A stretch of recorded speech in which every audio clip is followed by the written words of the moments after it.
being in a private practice and especially how I run my private practice, which is home based right now, I'm able to not only connect with caregivers, but be in their homes and be in their communities. So I can really see the child for who they are as a whole, not just in one environment, but in their most natural environment and with their most natural people around them. And also being able to provide direct modeling of what carryover can look like and how parents can generalize the skills that we work on. Hey there, and welcome to the Speechie Side Up podcast. My name is Vanita Litvack, and I am so grateful you're here. I'm an ASHA certified speech language pathologist, author, and augmentative and alternative communication consultant who is obsessed with helping SLPs like you stop reinventing the wheel and connect with other SLPs in the trenches. Have you ever wondered how other SLPs seem to be doing it all with ease? Well, around here, you'll get to hear firsthand how SLPs are really getting things done while keeping evidence-based practice and self-care in mind. Think of this as a coffee date with your SLP friends. Get ready to be challenged and encouraged while we learn together.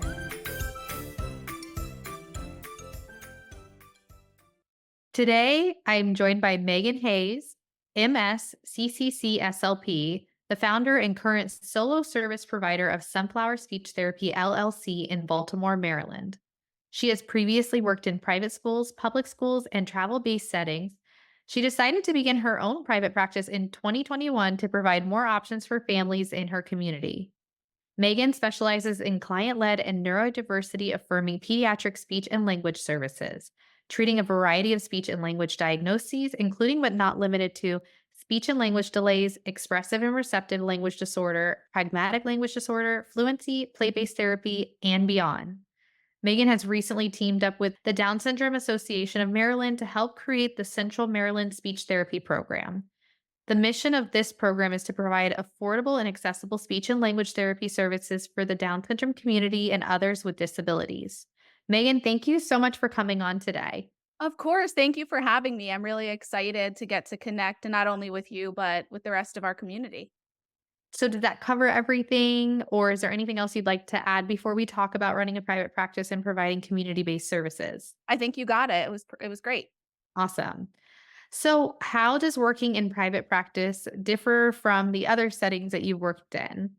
So there is quite a bit of a difference. I do have some experience working in travel-based speech private practice within the Baltimore area still, but a majority of my work has been in the school systems. I have worked in 3 different school systems in Maryland, all very, very different experiences, and one being during COVID. So, we were kind of put in the position of having to do teletherapy and especially coming in from where I came, we didn't even have teletherapy. It wasn't an option until COVID hit. So that was interesting. But going from the school systems to private practice is just, for lack of a better term, kind of a different world in my experience, at least. I know we all have our different opinions. So I just want to preface that this will be from my point of view.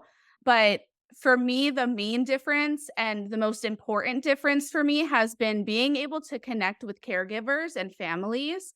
I think that being a school based SLP, as we know, often means that we have very large caseloads. A lot of time is spent doing paperwork and being in meetings, and that direct contact with caregivers kind of sometimes has to be on the back burner just because we need to get all of these logistical things done first. And so there's not as much time to spend there. Whereas being in a private practice, and especially how I run my private practice, which is home based right now, I'm able to not only connect with caregivers, but be in their homes and be in their communities.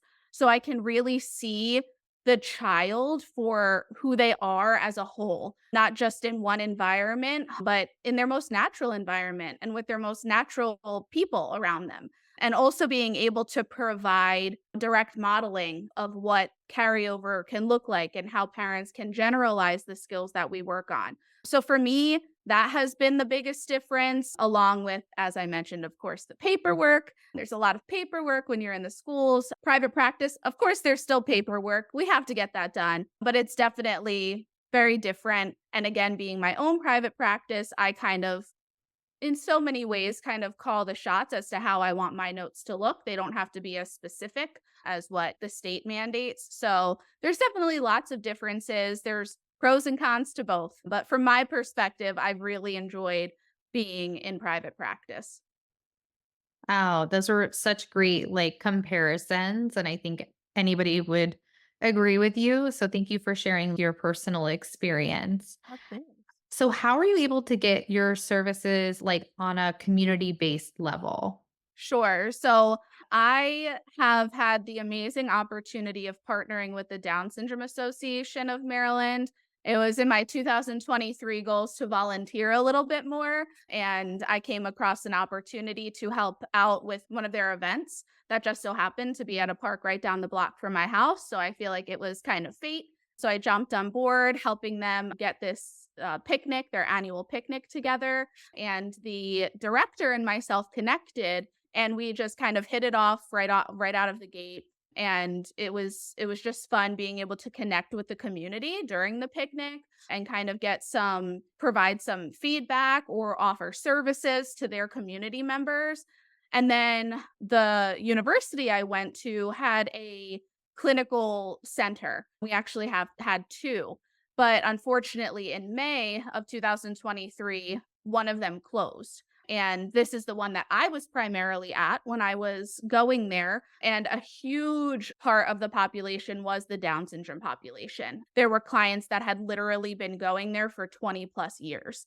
So it was a huge hit to the community when that location closed. And Amanda and I kind of connected and we were like, what can we do? How can we make a difference and make sure that these services are still being provided? So we came together and formed the Central Maryland Speech Therapy Program, and we kicked off this past January. I actually have two Loyola graduate students with me. So that's kind of going to be our plan moving forward, where each semester we bring on a couple of grad students so they can really see how vast our field is and how it doesn't have to be cut and dry of like school, private practice, sniff. Like there are many opportunities. So being part of this community, we have two locations going because we're trying to be able to reach as many people as we can. And it's just been really fun to get to know not only different people, but the different areas of Maryland and being able to provide those services again at a very affordable rate. So Loyola was very affordable. The university was very affordable. So again, that being taken away was a hit. And so far, the caregivers and the participants have just been loving it. Just super grateful to be part of this community and to be able to provide such accessible services. I love that. I want to dive into that a little bit more. Sure. So, if anybody is listening to this and they're like, oh, that sounds really interesting. How are you getting funded? How are you paying the graduate students? Do you mind sharing all of that? Sure. So the director of the Down Syndrome Association kind of has more answers as to the financial part of things. So I don't know the exact answers to that, but I do know that how we're kind of setting it up is that each participant for the 12-week semester or course, however you want to word it, they are donating $100 to be part of the course. So each family has a $100 donation, and that goes towards the cost of running the services. We also tried to get locations that were very low cost or no cost to us just because of affiliations and working together. So on our end, trying to make it as cost effective as possible. Again, I am providing all of the materials and things like that. And then in terms of paying our student clinicians and all of the other expenses, again, the director of the association has more of those specific details. But they have funds, they're paying you guys. Yep, Okay. correct. So Correct. it's probably like a nonprofit organization where Yes. they're getting grants from the state and paying you through the grants. That's they are nonprofit and yes, exactly. So paying through grants and things like that. Again, as our program starts to develop more, we're hoping to get some more connections and things of that so we can really expand and make it really functional. What do you think of these like 12-week programs? So this is this is my first experience doing kind of semester long Yeah. programs. And so far it's been great. They're actually on spring break this week. So it just so happened that it was like a 6 week chunk, a little break, and then a 6 week chunk, which is always kind of nice to kind of regroup and then hit the ground running when they return. But again, we've had pretty great feedback. I know this summer we're really going to hunker down and work on like finding out all of the details for the fall semester. And I'm personally hoping that we can make this like a fall, spring, summer semester kind of thing and carry on say like similar like the same clients. Of course, they're always welcome to come back. So kind of making it as flowing as possible is the ultimate goal. It's really awesome. I love just the different ways that you're going about private practice that could inspire other SLPs. I would love to connect you with somebody like a friend of mine. She has a nonprofit organization and she provides racket sports to the autistic population, but they also get grants and they have therapists working for them. It just sounds like a similar type of setup. Yeah, that would be great. I'm really honestly loving being in this area again as a grad student. For those grad students that are listening, not knowing that these kinds of opportunities even exist, and I'm just absolutely loving it. It has been like nothing I ever expected. So that would be great to venture out even more and do more of this community-based type private practice. Yeah. What element of this do you feel like makes it community? Is it that you're serving a particular community, or is it that are you providing the services in a group setting?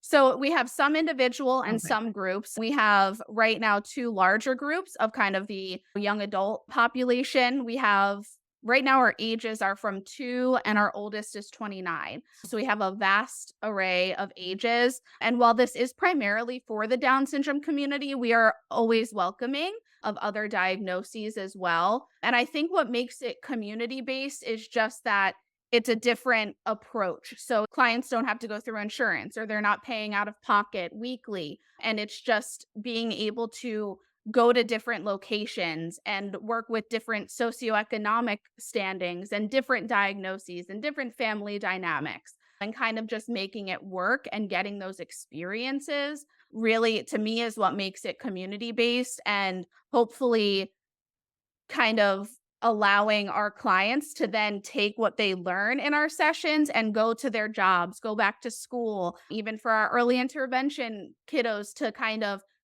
go out into their community and use the skills that they've been learning. So to me, that's what makes it community based. Okay. Yeah. No, thanks for clarifying that. What do your sessions look like? They're so much fun. Again, we kind of go back to back to back. It's definitely been an experience for my graduate students. So they can kind of see how you go from working with a 2-year-old to working with a 11-year-old, Mm. way different.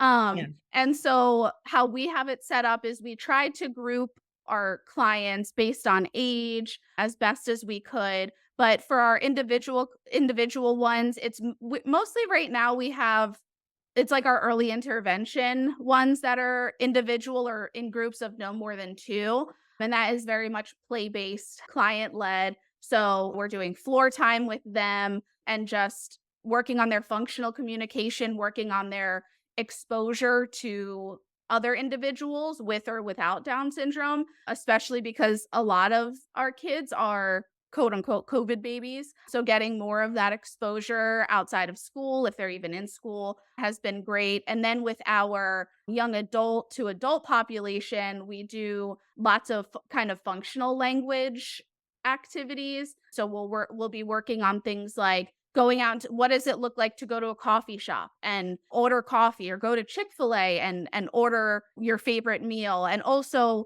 understanding some of the like social language rules and just kind of going over those routines. And while we're not going literally to like Chick-fil-A or other places, we're practicing and stimulating that within our sessions.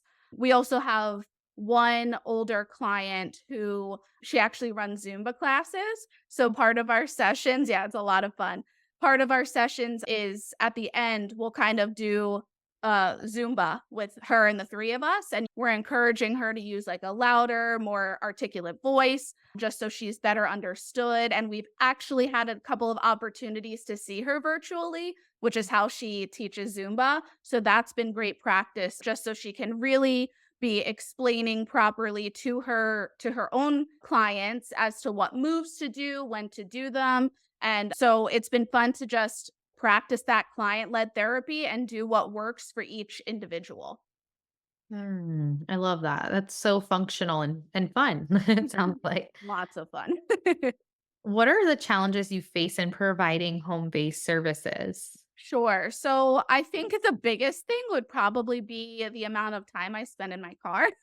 It's a lot of driving. Also, the fact that my car is my storage space isn't necessarily the best, but we make it work. So I would say those two things are the biggest challenges, not being able to schedule as many clients because I have to account for traffic and all of those fun things are definitely my biggest challenges. However, I do feel that the positives outweigh those negative, so to speak. And so it's worth it. And scheduling, while it is, as I mentioned when we talked about the difference between kind of being in the schools and being in private practice, scheduling can be nicer because it's more flexible. However, like I mentioned, being having to consider traffic and driving, it does make it a little bit more challenging. Also, being able to narrow down where I'm going to travel and having to turn down some clients because they're just out of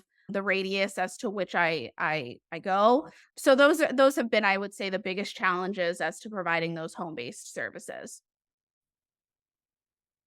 Yeah, I'd have to agree with you that, like, those are definitely big challenges with providing home-based services and not being able to see clients that are, like, outside of your radius. The schlepping everything in the car really got to me. Yeah. Yeah. Really badly. We actually have SLP Creative Con, our business related conference is coming up, and I invited niche entrepreneurial SLP to come on and talk about like finding an office, like what you should be looking for. Is it better to rent or buy? And I feel like it was so timely for me because I'm in that space right now where I'm providing home and school based services. And I Mhm. just started renting an office hourly Okay. somewhere, but building the caseload to then get it's like such a conundrum, right? Like you want to grow your caseload so that you can get an office, but then asking your families to now come see you in a space, like how many of them are going to say yes? And she actually told me when she moved to an office, not many of her clients followed. And so Yeah. she had to rebuild the caseload again. It's so hard. It is so hard, and that's something that I've also kind of been looking into. Because full disclosure, the driving and the storage, it has been starting to weigh on me as It well. does. Yeah. Like, I can't put my groceries in my trunk, and it seems so silly, like first world problems, but it's like, ugh. But being in Baltimore, there are a lot of co-working spaces, so I'm kind of taking a look at those and seeing what my options are there, but that is one of my fears because I love my clients so much, and it's like, is it possible to do like part-time to kind of grandfather some clients in where I'm still seeing my home-based clients, but new clients are only going to be at the new space, and then it's a lot. It's very Yeah, stressful, you know? So it I is. definitely agree. Yeah, it's one of those things that you're like, "I'm just trying to provide therapy." Like, I don't like this business side of things. No, I agree. It's like that's why I wanted to start my private practice so I can really hone in on heavy it's about the therapy and it's about the functionality, and then you still have to think about the business portion, which I'm just like I want to help people, and I'm not so much of like a business person, but I'm slowly learning to become one and how to kind of balance the two. But it is a challenge. Yeah, for sure. So in what ways has the field changed since you graduated from graduate school back in 2017? I feel like there has been a huge shift, a very positive one, especially when it comes to the neurodiversity affirming kind of changes, especially having two graduate students now that are from my alma mater. Just listening to what they're sharing, I'm like, oh, thank goodness they're implementing things, you know? Like, for one, Gestalt language processing. what is that? Never heard of that until like maybe a year and a half ago. And I asked my students, have you heard of natural language acquisition? And they're like, oh yeah, we touch on that in class. And I'm like, oh, so just you can tell that the research is expanding and that it's shifting from being more of a compliance based field to this client led neurodiversity affirming field. And I think too, it's important to mention when it comes to the neurodiversity affirming practice that that doesn't just mean ADHD and autism. It means all different brains. So I think a lot of people kind of go to autism, ADHD when they think neurodiverse, but really it can be mental health issues, anxiety, depression, Down syndrome, learning abilities. That's all encompassing of what neurodiversity affirming is, and just accepting those brains for what they are and meeting our clients where they're at and what is functional for them. Just the fact that this is being taught now, at least in the grad school that I have experience with, is so amazing. And it makes me so happy to hear. So I feel like in that area, it's just progressed wildly within since 2017 when I graduated.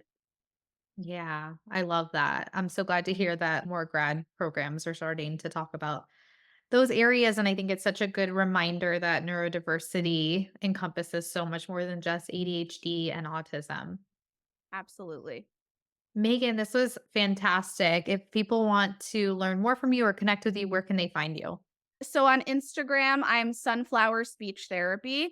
Totally, again, transparency. I have to get better. I feel like that is a challenge, actually, of private practice that I forgot to mention is like that feeling of needing to be on top of social media. Again, that business side of things that I'm slowly starting to get used to. But you can find me there at Sunflower Speech Therapy. I love connecting not only with clients there, but also with our SLP community. I learned so much from all of you. So right there. And then www.sunflowerspeechmd.com. MD is in Maryland is my website. And you can find me there as well. Hopefully I'm getting on TikTok soon, but I have to get the Instagram thing down first.